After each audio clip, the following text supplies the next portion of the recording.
मुल्क में जारी सियासी हलचल, बढ़ती हुई महंगाई, शरह सूद में मुमकिना इजाफा, IMF की शराइत पर नए टैक्सेस की खबरों ने पाकिस्तान स्टॉक मार्केट का भुरकस निकाल दिया है। पिछले 2 महीनों के दौरान स्टॉक एक्सचेंज के इंडेक्स में 2500 पॉइंट्स का इजाफा हुआ था, लेकिन इस हफ्ते के सिर्फ 4 सेशंस के दौरान इंडेक्स में 3058 पॉइंट्स की कमी आ गई और मार्केट तकरीबन 7.5% गिर गई।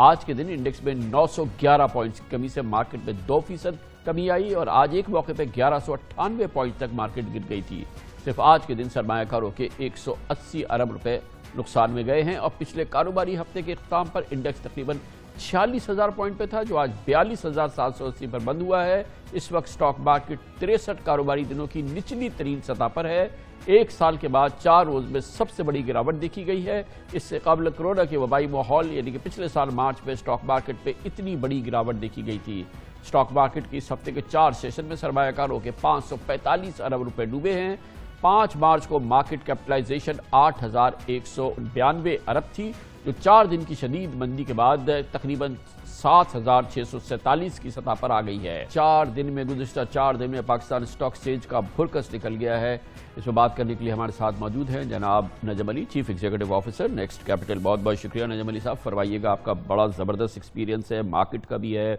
आप रेगुलेटर्स भी रह चुके हैं। ये क्या हो रहा है आपके नज़दीक? इतना बड़ा ये जो अर्थ शेकिंग टाइप की सिचुएशन है, मुल्क में ऐसी तो कोई कैफियत नज़र नहीं आ रही है। जी शुक्रिया कामरान साहब। ये सब कुछ जो हुआ और जो हो रहा है ये बहुत प्रेडिक्टेबल था और मेरा ख्याल है कुछ दिनों से नज़र आना शुरू हो गया था। कंसंट्रेशन थी स्टॉक्स के अंदर कि मार्केट में जो काम हो रहा था वो कोई डाइवर्सिफाइड पोर्टफोलियो में नहीं हो रहा था। वो सिर्फ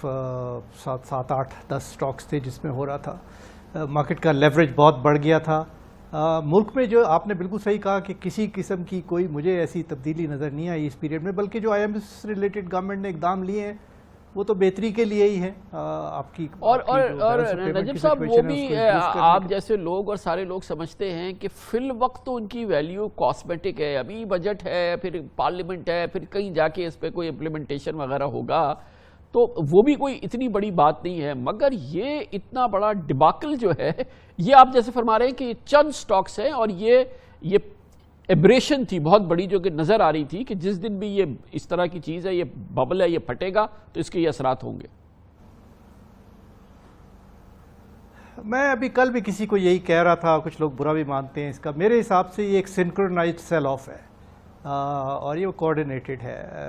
उसमें अब देखना चाहिए, रेगुलेटर्स को भी देखना चाहिए, फ्रंट लाइन और एपेक्स रेगुलेटर्स को भी इसको देखना चाहिए। बड़ी इंपॉर्टेंट बात कर रहे हैं नजम साहब, इसको थोड़ा सा बड़ी इंपॉर्टेंट बात कर रहे हैं क्योंकि ये तो फिर मैनिपुलेशन के ज़िम्मे में आएगी। इसकी बुनियादी आपकी जो एक ख्याल है या आपका जो ये तजुर्बा कहता है, इसके खदोखाल बयान कीजिए। जी ऐसा होता है कि जैसे ही मार्केट में एक प्राइस बबल क्रिएट होने लगता है, स्पेशली कंसंट्रेशन के साथ कुछ स्टॉक्स के अंदर मार्केट का लेवरेज बढ़ने लगता है, फिर इंफॉर्मेशन जो है एक दूसरे की के जिसमें कि जाहिर है कि इनसाइड इंफॉर्मेशन भी है, ये बिल्कुल एक खुली आम अवेलेबल होती है लोगों को मार्केट के अंदर। ये बड़ा अफसोसनाक है, लेकिन उसका फ़ायदा उठाते हुए जो अब उस इन्वेस्टर्स को जो भी नाम दें, श्रूड दें, मैनिपुलेटर्स दें,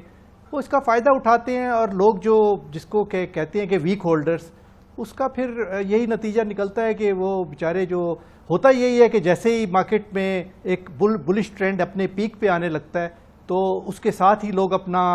जो लेवरेज है वो बढ़ा लेते हैं इस उम्मीद में कि अब मज़ीद वो गेन करेंगे और फिर उनके नीचे से ज़मीन निकल जाती है। गोया नजम साहब, अगर 12 रुपए का TRG का शेयर 150 का 155 का हो रहा है और अगर नेशनल रिफाइनरी का शेयर 80 रुपए से 600 रुपए का हो रहा है, तो अब ये इसने कहीं ना कहीं धड़ाम से गिरना ही है ना, और चंद महीनों के अंदर ये सब कुछ हो रहा है। तो ये एक कैफियत तो एक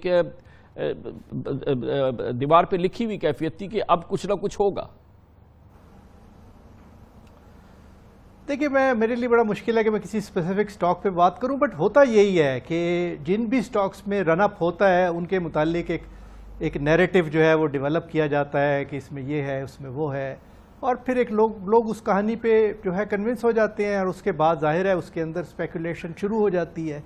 آپ کیا وجہ ہے کہ اس ملک میں جو اچھے سٹاکس ہیں، جس میں بینکنگ سیکٹر ہے، جس میں آئل اینڈ گیس ہے، جو کہ اتنے لو پی ملٹیپل پہ ٹریڈ ہو رہے ہیں، اس میں کام نہیں ہوتا؟ ایک تو بڑا نقصان یہ ہوا ہے اس ملک میں کامران صاحب کے جو فارن انویسٹرز ہیں نا، ان کی پریزنس بالکل نہ ہونے کے برابر ہو گئی ہے، اور اس کا فائدہ بہت سارے لوگوں نے اٹھایا ہے، کیونکہ مارکیٹ میں جو فلوٹ ہے اب وہ اس کو کنٹرول کرنا زیادہ آسان ہے۔ پہلے ہوتا یہ تھا کہ اگر کوئی خریدتا تھا تو وہ فارنرز بیچ بھی دیتے تھے، یا اگر وہ بیچتے تھے تو کوئی خرید لیتا تھا، ایک مارکیٹ کے اندر ایک بیلنس ایگزسٹ کرتا تھا فلوٹ کا، لیکن ان کی ایبسنس سے ایک بہت بڑا ویکیوم کریٹ ہوا ہے، لیکن اور اسی وجہ سے ہوا یہ کہ ان کے سٹاکس پہ کام ہونا۔ جو مارکیٹ کے بڑے جو ہے اب بھی ٹھیک ہے، فارنرز تو بالکل نہیں ہے، فارنر کو تو امریکہ میں اور دوسری جگہوں پہ اتنے پیسے بن رہے ہیں کہ وہ ادھر کیوں آئیں گے، لیکن میوچل فنڈز ہیں، بینکس ہیں، ہائی نیٹ انڈیویجولز ہیں، یہ تو اسپیکولیٹرز نہیں ہے نا، یہ تو جانتے ہیں جن آپ ایریاز کی سیکٹرز کی بات کر رہے ہیں، سالڈ سیکٹرز ہیں، سالڈ ان میں ویلیوز ہیں،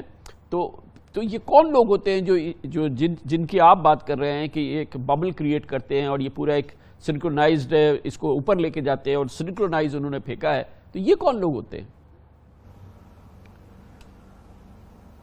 کامران صاحب، اس ملک میں کچھ پہلے سے بھی گروپس موجود ہیں اور ابھی بھی موجود ہیں، اور یہ ہمیشہ کبھی وہ چینج ہوتے رہتے ہیں۔ ظاہر ہے کہ یہ نہیں ہے کہ انویسٹرز کا جو گروپس ہیں وہ ہمیشہ ایک جیسے رہتے ہیں، لیکن وہ کہانی وہی ہے کہ آپ ایک سنکرونائز ٹریڈنگ کریں، ایک گروپ بنا لیں، اس ایک 2-4 اسکرپٹس آئیڈینٹیفائی کر لیں اس گروپ کے اندر، اور اس کے بعد اس میں کام کریں، اور اس میں پرائس کا رن اپ ہوتا ہے، اور پھر وہی ہوتا ہے جو کہ ہمیشہ ہوتا ہے۔ 2001 سے میں دیکھ رہا ہوں یہ رن جو ہے، یہ اس کا سٹارٹ اور اس کا کلائمیکس آپ کے خیال میں اب ہو رہا ہے، اور once this is over market آپ کی سٹیبل ہو جائے گی؟ جب اپنے پرائس آبجیکٹیو لوگوں کے اچیو ہو جاتے ہیں ایک سرٹن لیول پہ، تو اس کے بعد ظاہر ہے پھر سے وہی کہانی دہرائی جائے گی کہ پھر سے ڈپینڈ کرے گا۔ آگے تھوڑی سی انسرٹنٹی ہے، تو مجھے یہ نہیں پتا کہ یہ دوبارہ سے یہ جو پیریڈ تھا جو ابھی گزرا ہے وہ دوبارہ سے جلدی سے واپس آئے گا، کیونکہ آگے اب بجٹ بھی آ رہا ہے، اس کے علاوہ یہ جو پولیٹیکل انسرٹنٹیز ہیں وہ بھی ایگزسٹ کرتی ہیں، کچھ آپ کا ارننگ سیزن بھی ختم ہو گیا ہے مارچ والا، اب اپریل میں تھوڑی سی ایکٹیویٹی مجھے نظر آتی ہے کہ اپریل میں شاید پھر سے کوئی تھوڑا سا انٹرسٹ جنریٹ ہو مارکیٹ میں، بٹ اس سلسلے میں میں یہی کہوں گا آپ کے پروگرام کے توسط سے کہ ریگولیٹرز جو اسٹاک چینج کو بھی SECB کو چاہیے کہ ہمارے جو اسکرپٹس ہیں ان کی تعداد جو لیوریج مارکیٹ کے اندر ہے ان کی بڑھائی جائے، اور اس کا جو کنسنٹریشن رسک ہے ان سٹاکس میں اس کو کسی طریقے سے کم کیا جائے۔ یقیناً آپ کی بڑی اس ایڈوائس کی بڑی اہمیت ہے، کیونکہ آپ خود اس ونٹیج پوائنٹ سے بھی اس مارکیٹ کا جائزہ لے چکے ہیں۔ SECB میں بڑا کیریئر رہا ہے جناب سید نجم علی کا۔